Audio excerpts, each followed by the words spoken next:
Shiva, oh Shiva, I must destroy one of my favorite summons.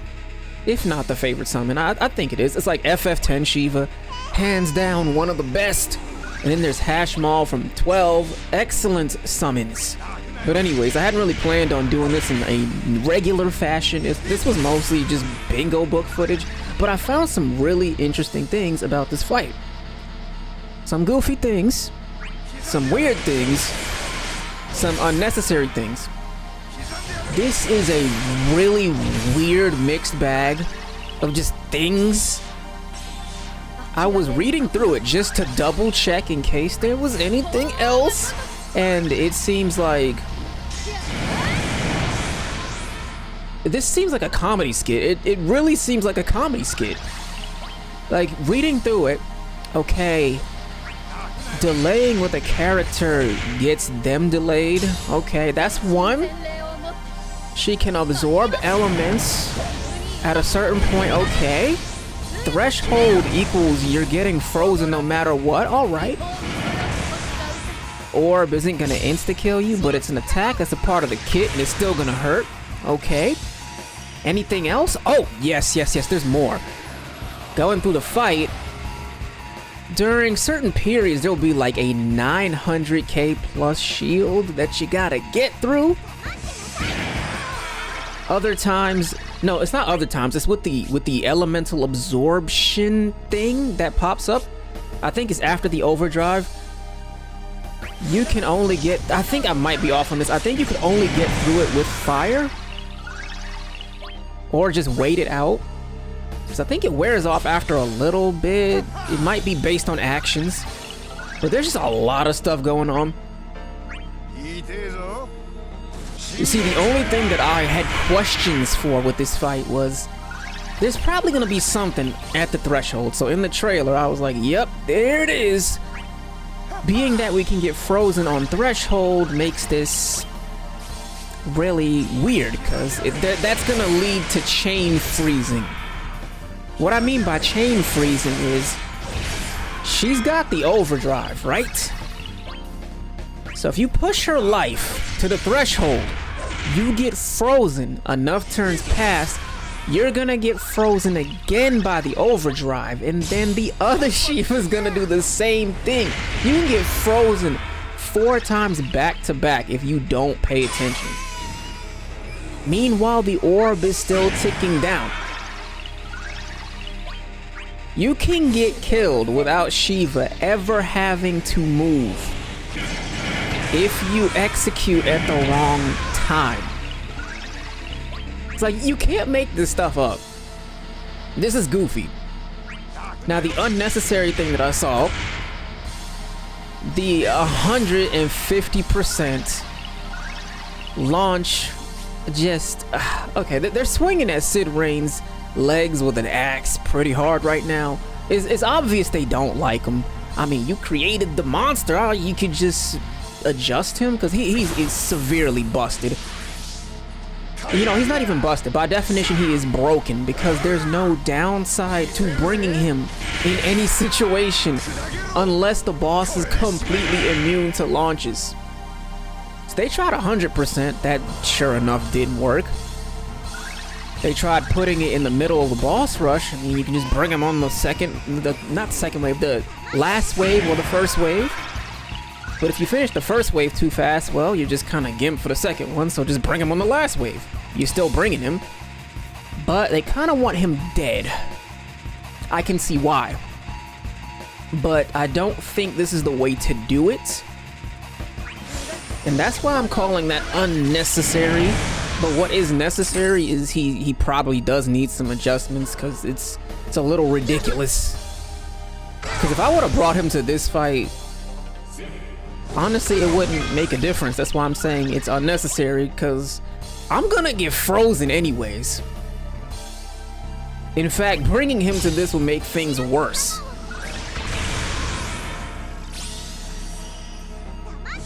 But yeah, I've been seeing it pop up time and time again. I'm not even trying to use them, but if it's really that much of a problem, I guess we can just adjust them.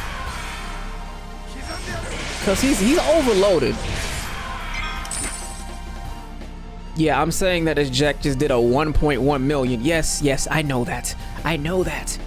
But being strong and being overloaded is two different things, because that's Jecht out of BT. Sid Reigns can just set that up constantly. Now you see what I'm saying about the chain freezing. Into overdrive, into Lufenia orb going off. Not to mention it's an insta break.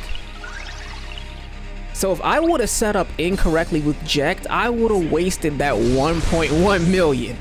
Which would have really sucked, because that's a lot of damage just down the drain.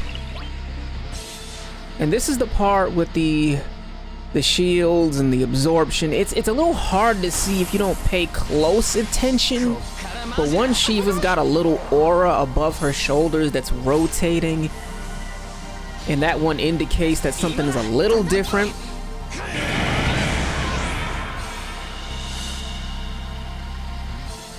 Now the twins here, the twins put in way too much work.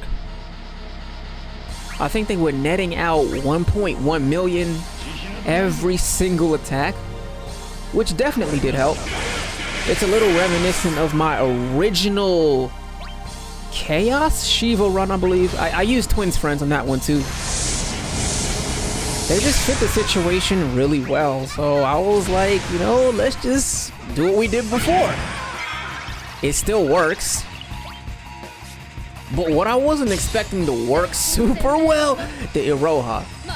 Because I have my reasons for getting her, and this is kind of one of them. Aside from looking super cool. Back-to-back EXs, lots of battery, lots of maintenance and team control. I love supports. Because with supports, you got nothing to worry about. Now check this twins damage. And that is what I'm talking about, my friends. That's what happens.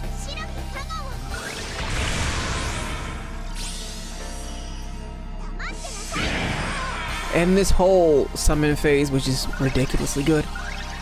Very proud of it. Which kinda sucks because we're being put back into the same situation that I stated earlier. And that's pretty much what gets you killed. I figured this out the hard way because after I finished this, I wanted to go test something. Could I get through this by doing the stupidest thing ever?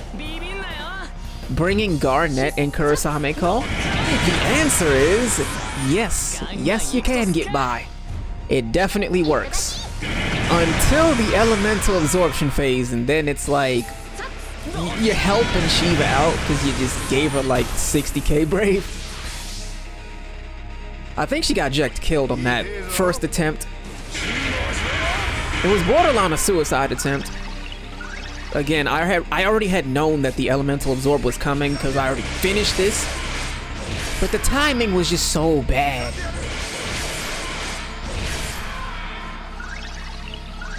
See, the orb may be fire, but it's pretty flexible because you don't have to maintain it. It can drop and you'll suffer the consequences, but it's not the end-all, be-all like every single orb previously. And this is the type of stuff that needs to start being implemented into more fights to keep things interesting.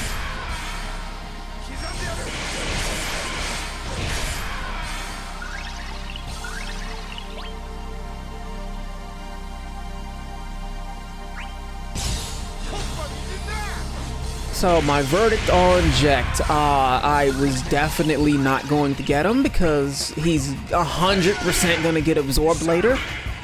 But here's my stance right now. I'm not going to get any character that is not considered a favorite or I'm very interested in because of the nature of the game at the current moment. So, if it's like, are you going to get the answers? No, unless you know that I like them. That's just what it is right now. It's a big fat ain't gonna happen. Can't pay me for it to happen. So how many characters are left that I'll be interested in?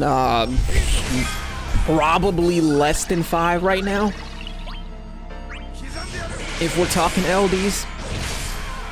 With the exception of new characters, which can be pretty much anything. Who knows? We'll see.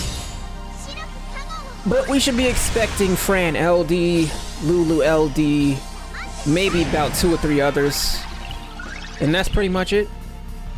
So what I meant by swinging at Sid Rain's legs with an axe, well, just watch this ending hit. 100k to Big Fat Zero. I mean, I tried to warn you guys. I'm just gonna sit in the back and just sip my tea like, yep, this is what it's gonna be. But Aroha performed super well. I was really happy that she put in work on this because it was actually kind of fun.